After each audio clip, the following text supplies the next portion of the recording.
জনপ্রিয় video streaming site YouTube আজ থেকে ১৯ বছর আগে ২ ফেব্রুয়ারি ২০০৫ সালে তৈরি করা হয়। এটি তৈরি করেন ৪ জন প্রাক্তন পেপ্যাল কর্মচারী, চাড হার্লি, স্টিভ চ্যান, জাওয়াদ কারাম এবং জাভেদ করিম।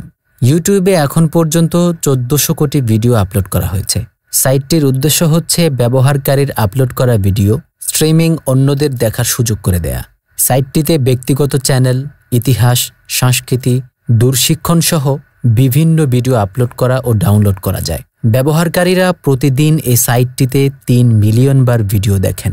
খুব কম সময়েই ব্যাপক জনপ্রিয় এই সাইটটিতে বিনিয়োগের পরিমাণ ছিল $১,১৫,০০,০০০। বিনিয়োগকারী প্রতিষ্ঠান স্কুইয়া ক্যাপিটাল ২০০৬ সালে সার্চ ইঞ্জিন প্রতিষ্ঠান গুগল $১৬৫ কোটি ইউটিউব সাইটটি কিনে নেয়। কিন্তু আপনি কি জানেন ইউটিউবে প্রথম ভিডিও আপলোড করেন কে? তিনি ছিলেন কোন দেশের? সেই ভিডিওই বা এখন পর্যন্ত কতবার দেখা হয়েছে? চলুন জেনে আসা যাক। ইউটিউবে প্রথম ভিডিও যার আপলোড করা হয়েছিল তার নাম জাভেদ করিম। তিনি একজন বাংলাদেশি বংশোদ্ভূত সফটওয়্যার প্রকৌশলী এবং ইউটিউবের সহ-প্রতিষ্ঠাতা। জাভেদ করিম মি অ্যাট দ্য জু শিরোনামের ভিডিওটি ইউটিউবে আপলোড করা হয় প্রথম কন্টেন্ট হিসেবে। ২০০৫ সালের ১৩ এপ্রিল ভিডিওটি আপলোড করা হয়েছিল। জাভেদ করিম প্রকাশিত এই ভিডিওটির দৈর্ঘ্য ছিল মাত্র ১৯ সেকেন্ড। এখন যেমন বেশিরভাগ ভিডিও এডিট করে নানাবিধ কারসাজির মাধ্যমে যেভাবে চিত্রাকর্ষক করে তোলা হয়, ২ দশক আগেও এমনটা হতো না। ইউটিউবে আপলোড করা জাভেদ করিমের প্রথম ভিডিওটিতে আহামরি তেমন কিছুই ছিল না। তখন জাভেদ করিমের বয়স ছিল ২৫ বছর। যুক্তরাষ্ট্রের ক্যালিফোর্নিয়া অঙ্গরাজ্যের স্যান ডিয়েগোয় চিড়িয়াখানায় ২টি হাতির সামনে দাঁড়িয়ে এই ভিডিওটি ধারণ করা হয়েছিল, যার দৈর্ঘ্য ছিল ১৯ সেকেন্ড। তখন হয়তো জাভেদের ধারণাও ছিল না তার এই ভিডিওটি ইতিহাস গড়ে তুলবে।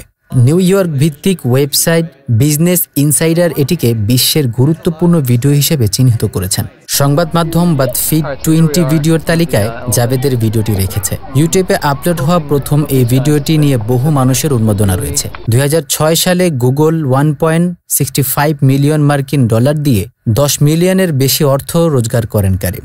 পরে একটি ভেঞ্চার ফান্ড লঞ্চ করেন করিম, যার নাম দেওয়া হয় ইউনিভার্সিটি ভেঞ্চার্স।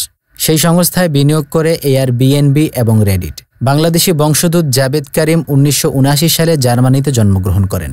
বাবা নাইমুল করিম বাংলাদেশি এবং প্রবাসী বিজ্ঞানী, মা ক্রিস্টিনা করিম একজন জার্মান বিজ্ঞানী এবং গবেষক।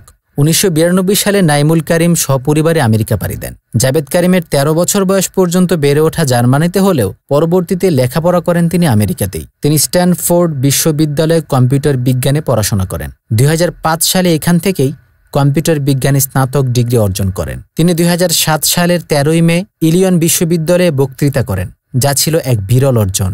বিশ্বের তরুণ সমাজে অনুপ্রেরণীয় তারকাদের তালিকায় জাভেদেরই নাম ওঠে।